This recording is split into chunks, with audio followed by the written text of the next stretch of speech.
क्या कभी सोचा है कि हम क्यों इतनी परेशानियों का सामना करते हैं? हमें हमारे कर्मों का फल कैसे मिलता है? कभी सोचा है आपने? तो चलिए आज मैं एक कहानी की मदद से आपको यह कर्म का खेल समझाता हूँ। बात बहुत पुरानी है। एक राजा ने ब्राह्मणों को भोज के लिए आमंत्रित किया। भोज बहुत ही विशाल था, इसीलिए भोज की तैयारी खुले आसमान के नीचे की जा रही थी। जिस समय रसोइया भोज बनाने में बिजी था, उस समय एक बाज ईगल वहां से गुजरा। उसके पंजों में एक जहरीला सांप उसने पकड़ा हुआ था। उस सांप ने अपने आप को बाज के चंगुल से छुड़ाने के लिए उसके पंजों पर जहर थूका, लेकिन उस जहर की कुछ बूंदें ब्राह्मणों के लिए बन रहे भोज में गिर गई और किसी ने भी ध्यान नहीं दिया। ब्राह्मणों को वही खाना परोसा गया और एक एक करके सभी ब्राह्मण जहरीला खाना खाने से मर गए। अब जब राजा को ब्राह्मणों की मृत्यु के बारे में पता चला तो वो बहुत दुखी हुए और बाकी सभी मंत्री और राज्य के लोग भी दुख के सागर में डूब गए, क्योंकि इतने सारे ब्राह्मणों की मृत्यु हुई थी। जब ये ब्राह्मण हत्या का केस यमराज के दरबार में पहुंचा तो ऐसे में यमराज के लिए भी ये तय करना मुश्किल हो रहा था कि ब्राह्मणों की मृत्यु का दोष अब किसके कर्म में लिखा जाए, राजा के कर्मों में?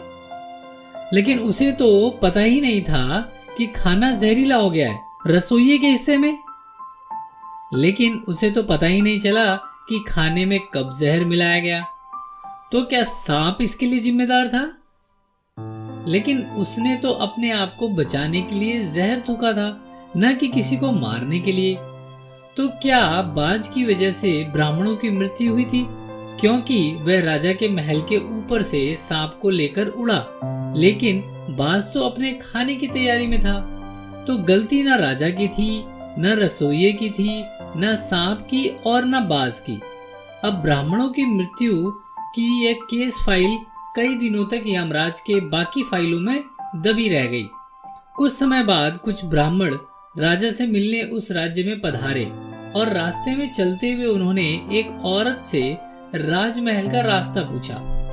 उस औरत ने हंसते हुए कहा, वहां जाते समय ध्यान रखना, उस राज्य के राजा ने तुम जैसे कई ब्राह्मणों को जहर देकर मार दिया है।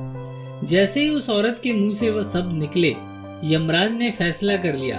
उन्होंने कहा कि उन ब्राह्मणों की मृत्यु की जिम्मेदार वह औरत है और इसीलिए उसे ब्राह्मणों की हत्या का कर्म दोष लगेगा। अब चित्रगुप्त, जो कि यमराज के असिस्टेंट हैं, वह सुनकर काफी कंफ्यूज हो गए और यमराज से पूछने लगे कि भगवान, उस औरत का तो कोई इसमें लेना देना ही नहीं है, तो फिर ऐसा क्यों? तो यमराज ने कहा, जब कोई भी इंसान पाप करता है और उसे उस पाप को करने की में खुशी मिलती है, तो वही इंसान उस पाप का कर्म दंड भोगता है। जब उन ब्राह्मणों की मृत्यु हुई तो ना तो राजा को खुशी हुई, न रसोइये को, ना ही सांप को ब्राह्मणों की मृत्यु में कोई खुशी मिली और ना ही बाज को। इसलिए औरत के चेहरे पर ब्राह्मणों की मृत्यु के बारे में बात करते हुए जो मुस्कुराहट है, वह साफ कहती है कि उसे ब्राह्मण हत्या से कितनी खुशी मिली है। इसीलिए उनकी हत्या का कर्म दोष इस औरत के खाते में ही लिखा जाएगा। अब इस कहानी से क्या सीख मिली? इस कहानी से हमें यह सीख मिली कि हम अपनी जिंदगी में जाने अनजाने कई गलतियां कर देते हैं। कई बार हम ऐसी मुसीबतों में फंस जाते हैं जिनसे बाहर निकलने का हमें रास्ता ही नहीं मिलता और हम भी सोचते रह जाते हैं कि हमारे साथ ऐसा क्यों हो रहा है। इसकी वजह यह है कि जब कोई भी कुछ पाप कर्म करता है और हम उसके पाप कर्म के लिए खुश होते हैं, तो उसके पाप का कुछ हिस्सा हमारे कर्मों में मिल जाता है, जिसकी वजह से हमें भी उस पाप का कर्म दोष लगता है। इसलिए कभी भी किसी के भी किए गए पाप में अपनी खुशियां नहीं ढूंढनी चाहिए और ना ही किसी के दुख में सुकून ढूंढना चाहिए। तो आज की कहानी दोस्तों यहीं खत्म होती है। मुझे आशा है दोस्तों आपको कहानी बहुत पसंद आई है। तो दोस्तों प्लीज इसे लाइक और शेयर जरूर करें।